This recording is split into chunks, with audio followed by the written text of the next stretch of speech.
Okay, welcome back. The image you see before you should now be familiar to you to a certain extent. We started off a few weeks ago with the image of the woman up the top balancing between two worlds, and so it was symbolic of you and I perhaps needing to balance between a traditional world, which is um, well established, and a new world which is currently evolving, and we kind of don't quite know what it's going to look like, and therefore what our position in that world's going to be.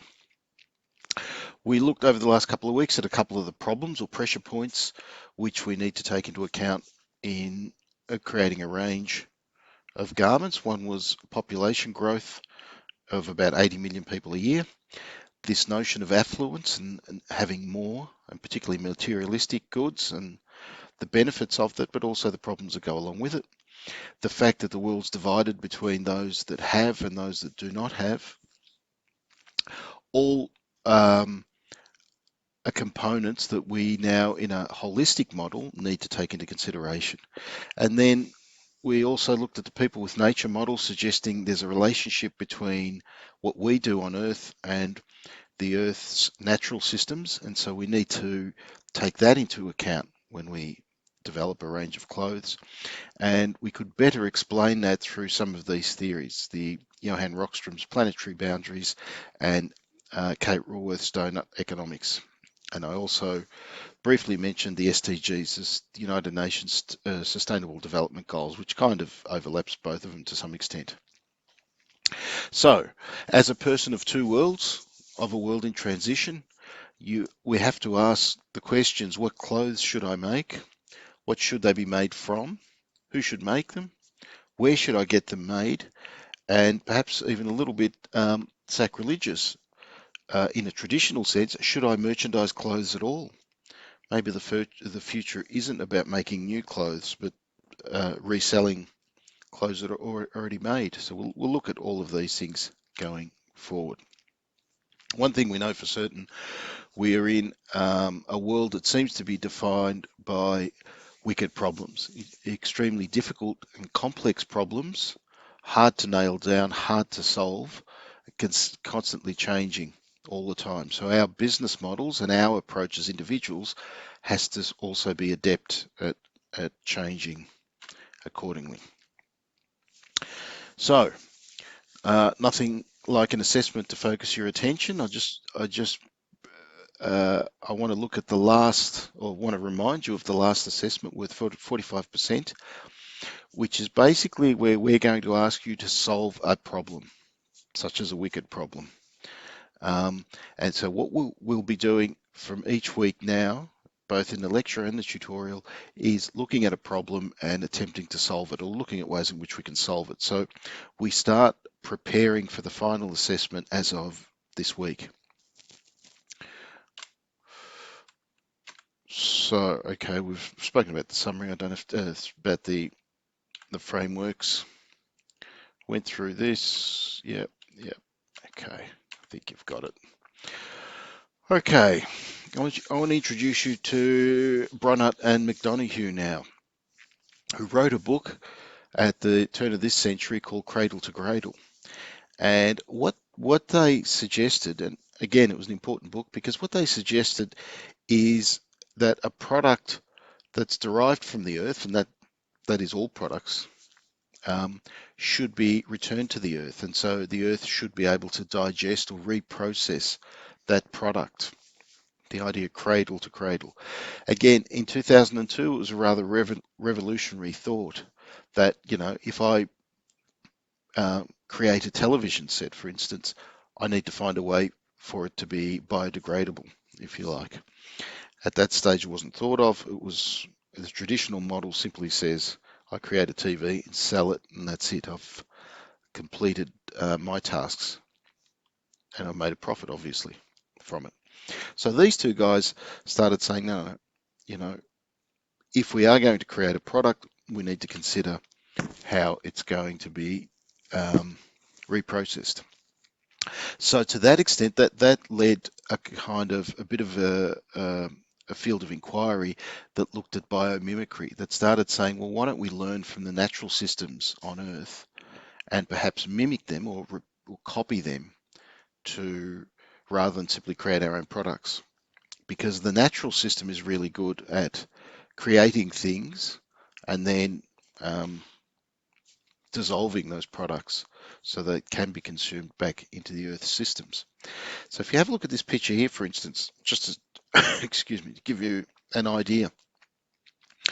On the left, we have the city of Melbourne, and what we do as human beings is we'll build these high rises, and we then have a problem of controlling the temperature in them. So we put an air conditioner usually on top of them or sticking out the window, depending on the design process, design method. If you then look at the other image on the right hand side, this is what the natural world does. These are termites or white ants up in the Kimberley in West Australia. And what they do is, and they built these mounds, these pinnacles, as you can see, and they build them in a way that they maintain the temperature inside where they live at a constant all year round. Doesn't matter if it's a 40-degree day or a 20-degree day, it's constantly the same. So in effect, they have their own air conditioning system, which works well because of the design at the initial stage. What we humans do, on the other hand, is we'll build a high rise.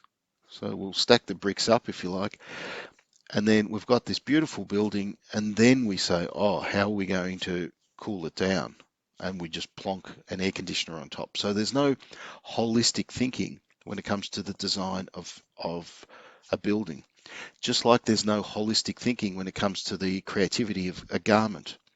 We tend to think all we have to worry about is, the fabric we're going to use, the color of it, the cut, and the aesthetic quality of it, and then we have a garment that we can sell into the market. We don't think about the longer term consequences of that garment. So this idea of thinking about those consequences is what we call the circular flow process. We're thinking holistically about the whole lot. And we look at nature to give us an idea. So if you have a look at this next slide here, you should be familiar with this from fashion distribution and logistics. It's a traditional supply chain. Most supply chains look more or less the same. The box represents a process of value adding or transformation in a material, and the objective is to send it to the retail store, whatever the product is. In this case, it's a garment, and then ultimately make a sale. And when we sell that product to the customer, we've achieved our objectives, as I was saying before, and we can deem ourselves a successful business, or it was a successful range, whatever. And there might be a little bit of feedback by way of a customer giving information back to a retailer that then allows us to consider the next range we're doing. This is the traditional way. This is the way that's under challenge because it doesn't take into consideration the next step, the garbage. Remember that black line separating retailer and customer is the line where traditionally responsibility for the garment ends. As soon as I sell it to the customer, it's their problem as to what they do with it. It's not mine. They own it, therefore they own the problem. So what we're now starting to find is a philosophical change where no, I as a business created the garment, therefore I created the problem, and I need to be part of the solution of that problem. So you're starting to see perhaps a change in a supply chain. So rather than look like this, linear, it starts to look like this instead, circular. And obviously the idea of a circular supply chain means it can go on forever, or it can be sustainable in its approach. So in this particular supply chain that I've created, there's 8 stages in it, and each stage represents the transformation, or if you like, the journey of the garment from conceptualization all the way through to the end of life. There's a slight gap up the top between the end of life and conceptualization, and that represents the challenge for us is because we want the circle to be complete, and by being complete, we have a sustainable system where we can continually make and retail and use garments presumably forever without damaging or impacting on the Earth's ecosystems. What it means for us for this course is we're going to spend each week now looking at one of these, each of these stages, and your final assessment will be to solve a problem at one of these stages. So I'll talk about that a little bit more. It's not the only model out there, so this here represents a whole range of models, because remember, we're in a quickly evolving industry and evolving world. So there's a lot of competition. There's a lot of ideas being thrown out there as to what it should look like. But they all come under this banner of product life cycle assessment. So, and again, the idea is when you bring a product into being, and you create a product, you've got to consider all of all aspects of that product through its entire life. So let's start with stage one, then conceptualization. And this first stage is pretty much about thinking. Traditionally, you might call it design, but it's a little bit more than design. It's the step. Design is the actual taking an idea and transforming it into an image, a picture, or whatever. This is just the thinking stage. And so the first stage in the journey of a garment is thinking about what you're going to do. So, fashion design is the art of application of design and aesthetics or natural beauty to clothing and accessory. The physical and geographical locations where conceptualization takes place can inspire and impact on the quality, creativity, and sustainability of the garment. So, the idea at this first stage is where you are, physically where you are, can make a difference to how you think. So, sitting in one room might make you think slightly different to sitting in another room, or sitting in one city might influence you differently. So we're going to look at it from the geography of where we're going to be when we think about creating a garment, the space, and the philosophy. So we'll start with geography first. And the question is pretty simple. Where on earth should we be when developing our range? So you've made an assumption, indeed you probably didn't even think about it, that you should be in Melbourne when you create your range for the Tribe project. And you've assumed that because RMIT told you to. But it may not necessarily be the best place to be to create your range. And given we live in a global context now, we can potentially be anywhere in the world when we do this. Have a look at this cluster theory by Michael Porter. So Michael Porter was a Harvard professor who at the turn of the century again came up with a theory called the competitive advantage of nations, where he tried to understand why certain countries were good at doing certain things and other countries were good at other things. And I'll just give you this example here. This is a Swiss watch that retails for $294,000. And what Porter did, and this is Porter's diamond, by the way, these four squares. What Porter did was to start to ask the question, why are the Swiss good at making watches, and how can they retail watches for such exorbitant prices like that? And he found by looking at, we're not going to go into it in much detail, but he looked at these four aspects of the diamond, and he basically found that the characteristics of a particular culture and the location where they live can lend itself to certain strengths. And so for the Swiss, it's a country of perfection. If you've been there, it's a perfect country. It looks like Disneyland to some extent, just incredibly beautiful. The people are very precise, well organized. They're not into $2 shops or anything like that. And so, of course, a people that are that way inclined would make precision instruments, such as watches. It's the reason why the Germans make some of the best cars in the world, high engineering, again, which requires precision and such. And also why the Americans created Apple, is it was an ambitious, imaginative idea to have a computer which you can interact with by way of touching the screen or clicking on an app. Each country has its own competitive advantage.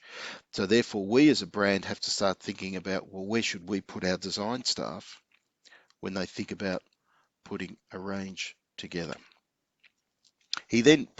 Michael Porter then went on and identified what he called these clusters of particular industries. And he found that when you have um, a group of companies closely located next to each other, you get an even more competitive environment. And one of the key strengths to the Italian fashion industry is he found that this clustering that occurred where you have, let's say you would have one town, and these are towns of maybe 15, 20,000 people, would have 7 or 8 businesses all competing to make, let's say, something as defined as women's wear, sporting women's wear. And because everyone lives and works in that one town and knows what each other's business is doing, that creates even more competition because you kind of know what's happening. There's competition for labour because if I know you've got the best designer, I'm going to bump into them somewhere in the supermarket perhaps and informally talk to them. And in that informal dialogue, it's kind of like a job interview, basically, without it being a job interview. And there's certain efficiencies that are gained by doing things in this sort of natural, organic way. And it's, again, one of the reasons that Porter found that or the fashion industry in Italy was really strengthened and super competitive as a result of that. What that means for us is, or if I relate it to Australia, have a look at the Rip Curl brand, which is a brand we kind of ignore in Australia. We sort of just take it for granted, but has sales of just under $500 million in 2018. Privately owned company, 2,500 employees, so it's quite a large organisation. Global in its reach, huge in South America and Brazil in the leisure wear industry, and its head office, it's not Sydney, it's not Melbourne, it's not New York, it's not London, it's in Torquay, just down here, south of Geelong. And you have to ask yourself, why does a company which has a turnover of $500 million have its head office in such a, if you like, remote location? And it's to do, once again, with competitive advantage. Is Rip Curl feels that they have a competitive advantage if they're located close to their source of inspiration, which is the beach. Um, and so, they would lose that competitive advantage, if you like, with Porter's model. They would lose that if they relocated to, say, Collins Street, Melbourne. They'd just become another corporate brand selling just product, and they'd lose that particular edge. Equally, as a result of Rip Curl situating themselves down there, you then started to see other brands, smaller brands, also set up in Torquay. So you now have this cluster of like-minded industries, whether it's producing garments or surfboards or other associated products, all within this one locale. And again, that gives you a bit of a competitive advantage, according to Porter. So if we were to be putting a leisure wear range together, maybe we would send our design team down there for a month to sort of live in Torquay to come up to conceptualize their range. Equally, New York Garment District in New York, you can see here in the image, there's this little patch here. That was, again, 1900s when I showed you last week the fire at the shirtwaist factory that occurred there. That was where all the textile and garment production industries were located. So that became a bit of a hub. Now it's sort of gentrified, so it's no longer manufacturing of garments, it's more about the retailing and design of garments. Still occurs in that area to some extent, anyway. So we're looking for these sorts of hubs around the world. We could also go back in history and have a look at places, physical, geographical places that influence inspiration. And if we go to Vienna in the 1700s, that was the hot place to be. If you were a composer or wanting to get into the music industry and write, you would head to Vienna. You wouldn't stay in your local village. You'd go to Vienna, as did Mozart. And after Mozart, Beethoven wanted to also enter the market, if you like, make his name. So he headed off to Vienna. He learnt from Mozart. He learnt from others there, and then created his own range. So, and you get, if you like, the best or the highest level of output as a result of that. Same thing in Florence, in during the Renaissance, all the great artists of the high Renaissance sort of gravitated towards Florence. That's where the money was. That's what your best chance of getting a job, and your best chance at learning from other great artists in there. So you don't have that advantage, once again, if you stay in your own small village. If we relate it more to the fashion industry and we look at London in the 1980s, at that stage, England was going through a pretty dramatic social revolution, and that's with huge upheavals in jobs and industries and such. And in that sort of crazy time, you had things like I am an anti-coaster. I am an anarchoaster. Don't know what I want, but I know how to get it. I want to destroy passerbykers. So at the stage, that sort of music was quite caused great division. Some people didn't call it music; they called it, just screaming and whatever. But it was representative of the turmoil of the times. And out of that, in terms of the fashion industry, come brands like Vivienne Westwood, who now is a bit more, again, gentrified, but at that stage was quite dramatic, quite fashionable, and certainly led to London being, once again, the magnet where you go to if you wanted to be in fashion in the 80s. In 2010, now if you look at K-pop, same thing. It's emerged out of South Korea, but it's gone well beyond South Korea throughout Asia. And remember, Asia is developing rapidly, so it's a lot of young people, more affluent, so they've got more money to spend.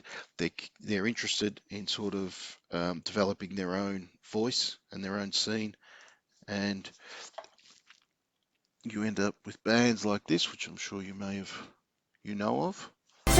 Don't mess on my tempo. 이건 충분히 I said don't mess on my tempo 그냥 얘만 훔칠 beat 어디에도 없을 rhythm 맞춰 1, 2, 3 So you get the idea. But once again, I mean, if you want to enter the fashion industry in the burgeoning Asian market, well, you certainly have to get influence from these boy and girl bands out there. Look at what they're wearing. These are the new trends. These are the guys that sort of set the trends in that part of the world. So it's difficult if you're not in South Korea or you're not in that scene to be able to design for that scene.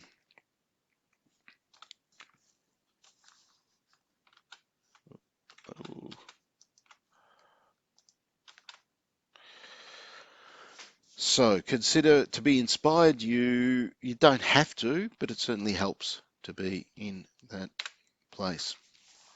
In Australia, if we just look, this was a report done by some academics on the creativity in the city of Darwin.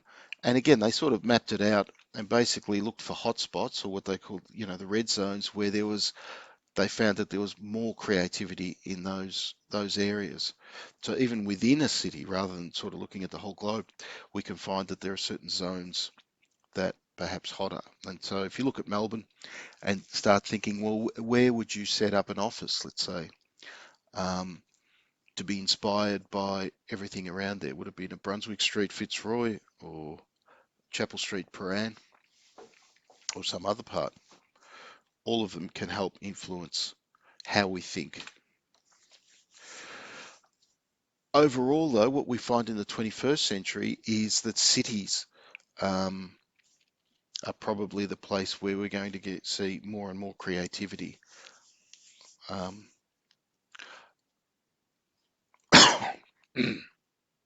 take two. Overall, what we find is that in the 21st century, cities are going to be the sort of creative engines rather than countries as a whole. And I like this example out of one of my favourite films, The Third Man, in which Harry Lime says, in Italy for 30 years under the Borgias, they had warfare, terror, murder, and bloodshed, but they produced Michelangelo, Leonardo da Vinci, and the Renaissance. In Switzerland, they had brotherly love, they had 500 years of democracy and peace, and what did they produce? The cuckoo clock. So the suggestion there is that when you have tension between people, you also have creativity out of it. So what we discussed a couple of weeks ago, that we're in the age of the mega cities, where we're seeing more and more people living in cities. That brings congestion, brings housing shortages, tension, but it also brings creativity. And so, New York in 1900s wasn't was accepting migrants from all over the world, so it was a bit of a crazy city at that stage. A lot of tension between the people that lived there originally and these new migrants coming in. However, part of that also fed the energy of New York, and partly is why New York is still sort of one of the great magnets of the world, where people just want to go to and be part of. So in the 21st century, as we said before, first time in human history, more than 50% of the planet's population live in cities. And by 2050, which is only 30 years from now, close to 8 billion will live in cities. So we're going to see a dramatic increase in cities. 96% of this will occur in the developing world. So maybe that's the hot places to look at. If we have a look at these cities here, and this is in the next 11 years. Look at the population growth figures. Mumbai from 12 million to 26 million in 11 years. Dhaka in Bangladesh, where, as I said, Australia sources a lot of its clothes, will increase by 10 million people. That's almost a million people a year. Jakarta, Australia's neighbour, and Indonesia, again, 10 million a year. And then just to put that in perspective, the estimates for Melbourne is that it goes from a city of 4.2 million to 5 million. And, we're already complaining in Melbourne that there's too much congestion and rents are expensive. So imagine the tension and the issues in these much larger cities, but also the opportunities and potential creativity that comes out of that tension. So watch those cities. There's some organisations then that start to frame that or start to measure cities. Remember, we're looking at um, replacing our old view of the world and the old measures of the world with some new ones. So if we have a look at the some frameworks here, and so this is a global power city index, and they look at cities, and they look at and measure the economy, research and development opportunities in that city. Cultural interaction is also important, so the level of diversity, because diversity again brings new ideas, and from new ideas comes creativity. How livable it is, environmental and accessibility issues in there. And of course, according to the Moria Foundation, they've ranked London as um, the the best scored city in the world, or the most attractive city in the world, followed by New York at number 2. Um, And Sydney sits here, whereas Sydney's sitting at number 10 there. So it's only a measure. There's pros and cons to those. But remember, if you're in a business of wanting to attract the best people in the world or the most creative people in the world, well, you may have to reconsider where you locate your head office, and it might have to be in one of these cities. If we look at it in a bit more detail, I'll just show you here. So London, New York, these two are still, as I said before, absolute magnets. People, despite, the issues over the last 10, 20 years, they are still cities that draw an incredible, excuse me, amount of people. Tokyo, Paris are also in there. And, oops, how do I get back?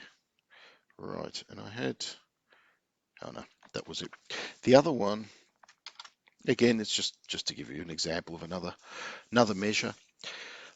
Again, these are all new measures, so we're yet to see which ones take root and which ones are sort of deemed to be the new norm, if you like. This one uses slightly different and a simpler set of criteria. Where are we? 3 criteria: people, planet, and profit are the 3. So overall, on this ranking, interestingly enough, London still comes out at number 1, but then Stockholm in Sweden, Edinburgh uh, are in the top 5. If we base it on people, so how people friendly it is, or how accessible it is to people, Edinburgh in Scotland, then London, Paris, Taipei, and Stockholm. If it's about environmental sustainability, then we find Stockholm, Germany, Switzerland, Austria. So the Northern European countries are the most advanced when it comes to looking at sustainable ways of living in cities. And then profit in terms of money, Singapore tops London. So there's all different criterias, and you as a business need to decide, what are your priorities, and then perhaps align yourself with some of these rankings and say, well, these are cities we need to draw inspiration from. So looking at spaces, let's say we've chosen a city or a place around the world where we're going to send our design team to think about what to create. We then have to consider the inner world, the actual design of the building itself, the physical space that they're going to work in, because that can have a difference. And as you can see with RMIT's Building 80, they've spent a considerable amount of money on the building itself. And you have to ask yourself, well, why would the university spend so much money on a building? Isn't it just a classroom with tables and chairs, a teacher and a student? Well, the answer is no, because the physical space can actually influence how you feel and how you work in that space. So the workspace should promote health and well-being. So ideas about lighting, the calmness, so the sound, the noise in there are important. Workplace layout should support work activity. As you'll see in the library or just outside the library there's enormous, in the city, there's enormous amount of space for you to sit there with your laptop and do your work, and quite a nice space actually for doing that. And so it's conducive for that type of activity. There's also breakout rooms that you can book if 4 or 5 of you want to work together. And we should also note that the building should not detract from the environmental status. So it should add value to the environment rather than, as we saw with land system change, you just, drop a building on top of land and then that land no longer has any real connection with the natural world. Again, we've got companies which specialize in designing buildings on this plane, and have a look at this one because I'll just show you, how they think about design and why they design the way they do.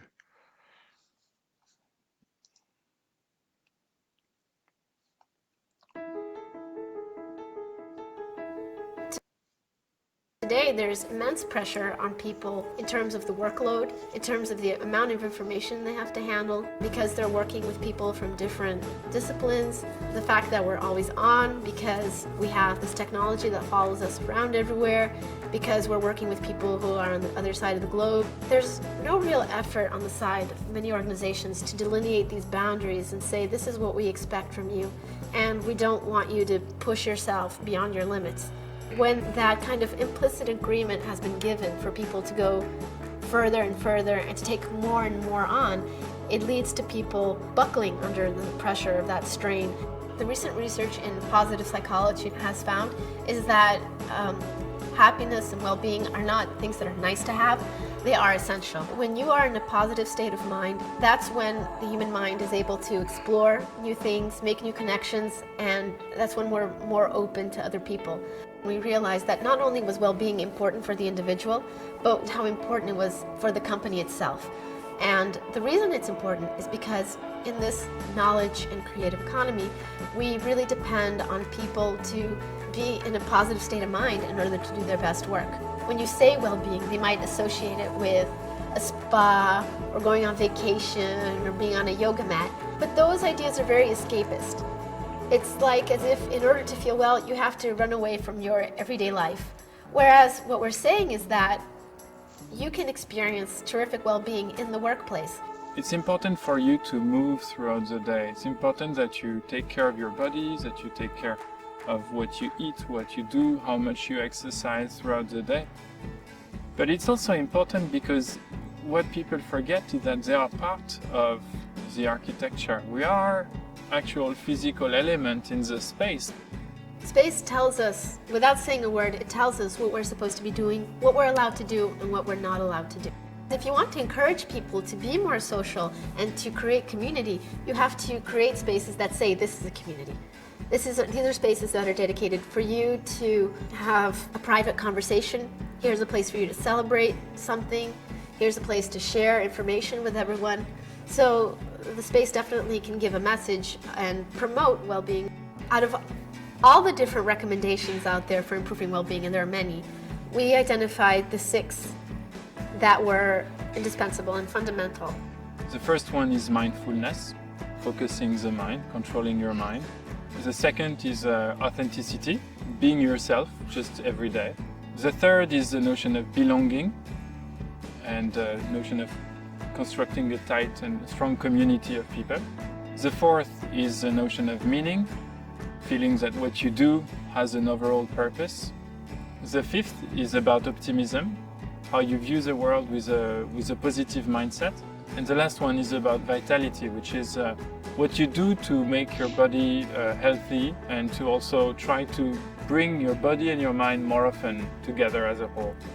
A lot of researchers have been focusing on trying to understand not just the preventative side, how do we avoid people getting stressed out, burned out, and injured, but how do you take someone from not -5 to 0, but from 0 to 10?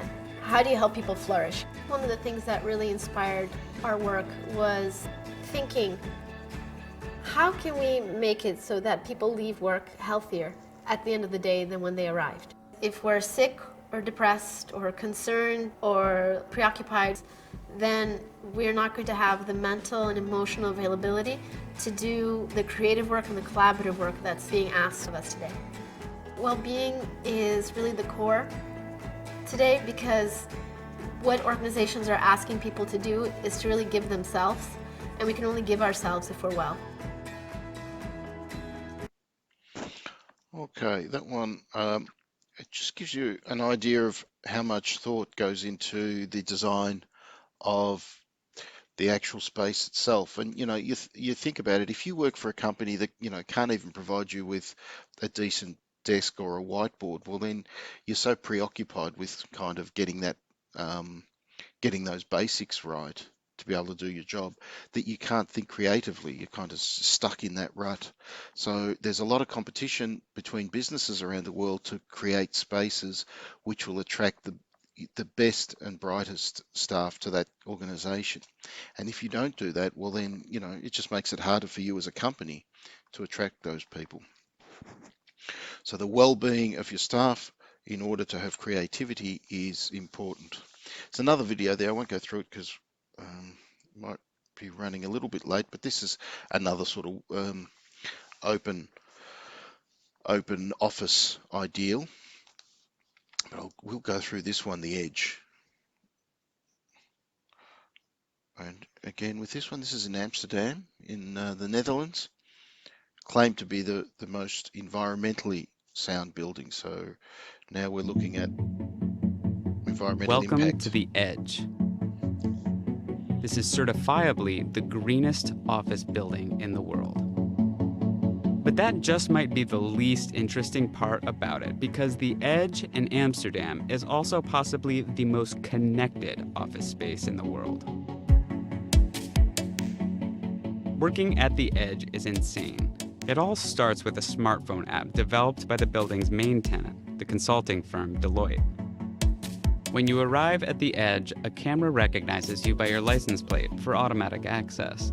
And because it's the Netherlands, there are chargers available for electric cars. Inside, things start to get interesting because you don't have a desk. No one here does. Workspaces are assigned to you based on your schedule for the day. You have options: a work booth, a meeting room, what they call a concentration room, a sitting desk, a standing desk, a balcony desk. You can even just hang out in the sun-filled atrium all day. This concept is called hot desking, and it's what allows Deloitte to have 2,500 workers, but less than half as many desks at its Dutch headquarters. The app knows your preferences, and when you arrive at your workspace, the lights dim or brighten based on your stored settings. And any of the building's massive flat screens can be instantly paired with an iPhone or a laptop. So what makes all this possible? The LED light panels developed by Philips specifically for the Edge are actually powered by low-voltage Ethernet cables, which means every light in the building becomes its own internet-connected data hub with 28,000 sensors that makes the building and its users smarter. The building becomes a very important part of who we are and what we want to be, and we actually seen in recruitment that more people are now spontaneously coming to Deloitte because they want to work in this building. We are planning to build a lot more buildings like these, and the next one will be smarter, and the one after that will be smarter as well. And we won't stop until all cities in the world are filled with buildings that are intelligent and that are not using any energy anymore. In the end, we will actually need less buildings in the world, but the buildings that are there will be used in a better way, will be more efficient, and will be using a lot less energy than in the past.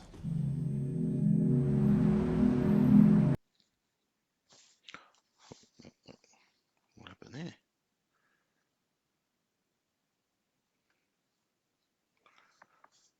Right, there was a little bit more to that, but it's gone. So, so that was an example of the application of technology in a building and sort of the advantages of that. If you note that point where he said we can put more people in less space, think of that from Johann Rockström's planetary boundaries and land system change. So it's just a very clever way of reconstituting how you interact with an office, which means you don't need to have these giant office blocks, or you can have smaller ones as a result of that. It also generates its own electricity, so it doesn't need an external power station, and it captures its own water, so it doesn't need to get water from outside of the building. So again, these are what we call our green buildings that are totally self-sufficient when it comes to electricity and water, of which Melbourne's got a few here. CH2 House in Little Collins Street, Melbourne, you kind of don't notice it, but it's just off Swanson Street behind the town hall. And this was Australia's first, I think it was 5-star rated energy efficient building in the world. Pixel building in Queensbury Street, Carlton, then topped that and became more, it's a small building, but quite energy efficient for its time. Now they're kind of a bit dated. Marks and Spencer in the UK have now started to look at their buildings and transforming them from the ugly sort of concrete boxes into something that's a little bit more environmentally friendly, and we'll have a look in the tutorials and that. And then again, back to Melbourne, and Burwood Brickworks is claimed by them to be the most environmentally friendly shopping centre in the world at the moment. Only opened last year, I believe, or was it this year? And we'll see with that one. I'm not, oh no, it's in the lecturers, it's in the tutorial. We'll cover that one. But that also, we see how they're starting to change the notion of what a retail space is to make it more in line with both technology and also efficiencies. Once again, not only do these work in harmony with nature, but they arguably are more attractive for people to work in there and for shoppers to go to. However, just to give you a counterpoint to that, we've got Zappos, which is was started as a shoe retailer, online shoe retailer, who kind of reject all of that, the notion of technology and great design, and focus on their staff and how their staff make decisions. So we'll just have a look at this guy. Of shoes. This does not sound like a description of someone who's nearly a billionaire. But the man you're about to meet is not your average CEO. Tonight, ABC's Rebecca Jarvis gets a look inside his world. It's 8 a.m. in Las Vegas, and while most of the strip still sound asleep, downtown, a whole different kind of morning. I've probably lived 10 places in my entire life, and this is definitely my favorite so far. We're meeting Tony Hsieh. Worth nearly $1 billion, he's the 41-year-old CEO of online shoe company Zappos, who owns just 4 pairs of shoes. Welcome to my home. And his favorite place to live, this 240 square foot trailer. Refrigerator, there's a shower, bathroom. Inviting our cameras in exclusively to show us around. This converts As well. into a bed, that Yeah. converts into a bed, and this is your workspace. Yep. The rent here is $950 a month. $950 Yeah. a month. Yeah. So you got a pretty good deal. Yeah. You are definitely different than your typical billionaire CEO. I care a lot more about experiences than stuff. Introducing us to his neighbors, like his pet alpaca, Marley, and 4 chickens.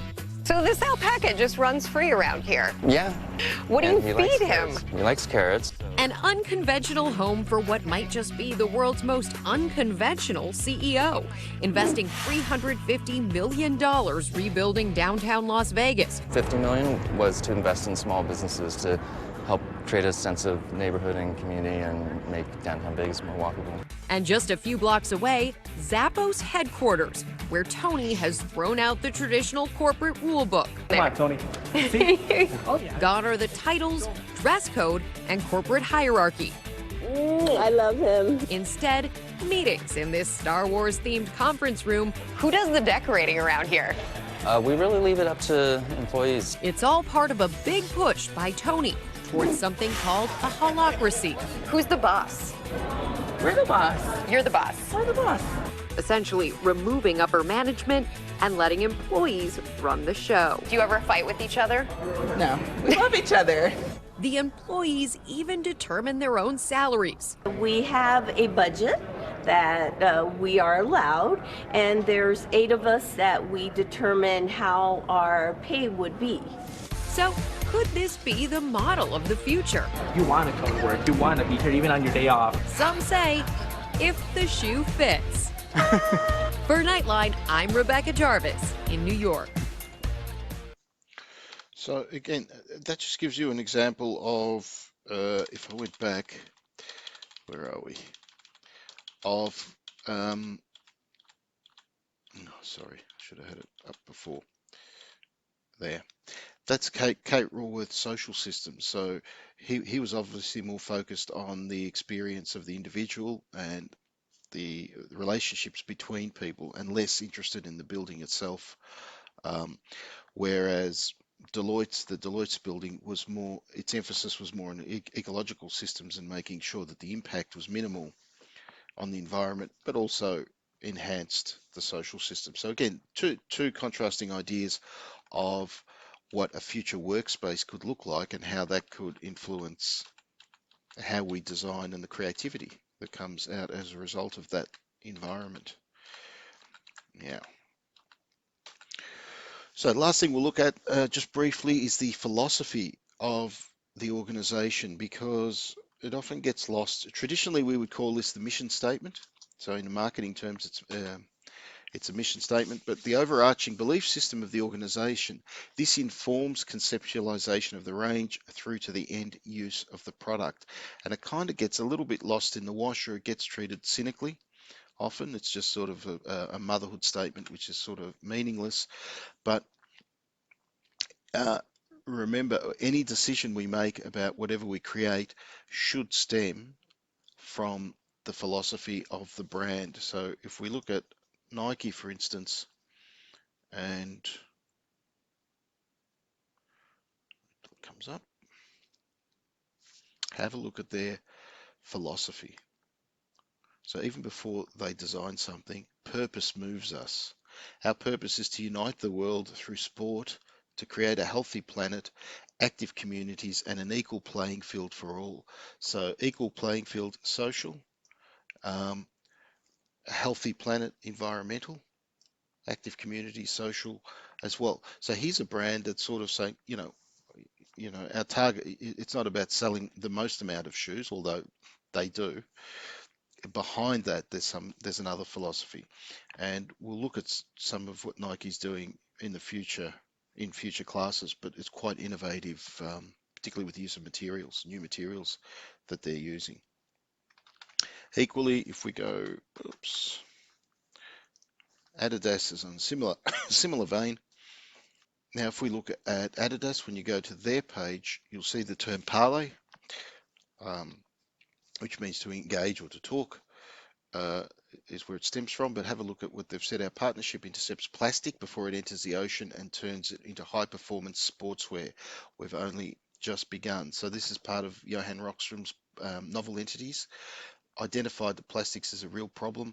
It's not down the bottom of their page as like, a simplistic approach, which is for every dollar we earn, we'll give 10 cents to recycling plastic. They've put it front and center of their brand and saying, we will capture all the plastic, or as much as we can, and turn it into garments, or sports shoes, I should say, in this case. So again, really innovative, forward-thinking, progressive companies. And the idea is you look at each one of these and sort of ask yourself, well, where's this company sitting compared to its competition? Where should we go? Let's go to Asia Pacific. Let's come to Australia. Let's see what their first page says. Levi's, common brand. Right, the first thing you see, our most sustainable jeans ever. Learn more. So again, front and center. So you're seeing fashion is definitely putting that. Negative waste, positive impact. Okay, don't know what that means. Sounds good. So because they're made from high quality recycled denim, so they're into recycling. The circular economy, these jeans are the very first in the world to be fully recyclable and truly circular. And again, goes into details on how they do it. So examples of full transparency of their supply chain, no secrets, no sort of things happening behind closed doors anymore. Remember we spoke about the Rana Plaza collapse, and things not being out there front and center, or it's impossible now to hide anymore. So what do they use? 20% recycled denim, sustainably sourced viscose, organic cotton, Levi's styles. Got the idea. And at the other end of the spectrum, we've got Zara. I'll just show this one to finish up on. Let's see what they say on their first page, apart from signing up. Okay, we're working so that our stores, traditional and online, become more sustainable. So again, they're using the same word. To do this, we're developing specific programs with the goal to be able to design, build and manage our stores in an efficient way and with a smaller environmental impact. The difference between Adidas and this one is the detail. and this is one of the criticisms of Zara, is they're kind of light, a little bit light on what they're actually doing. Big on claims, but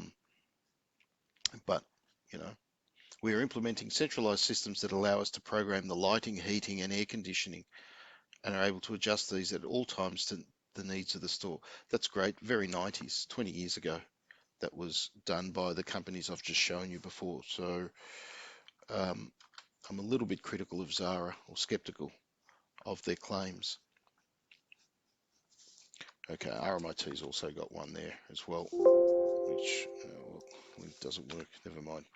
So the very first stage and the first steps to the development of a garment doesn't start with pen and paper and drawing a sketch of what your garment's going to look like. It starts with the idea of where should I be so that I can think clearly about what I want to create. Which city should I be in, or which town, or which physical location should I be in? What should the building be like, or the room that I'm sitting in? What should that be like? And then what's the philosophy behind what I'm doing? Why am I putting this range, creating this new garment out there? What's the purpose of it? And as we saw with Adidas, the purpose was to capture plastic before it makes it to the ocean. So at least turn it into something useful, not just junk floating around in there. Okay, so once you've got that, we can then go into next week's, which is selection of raw materials to do that. Hope you enjoyed that. We will see you in the tutorials and next week online. Thank you.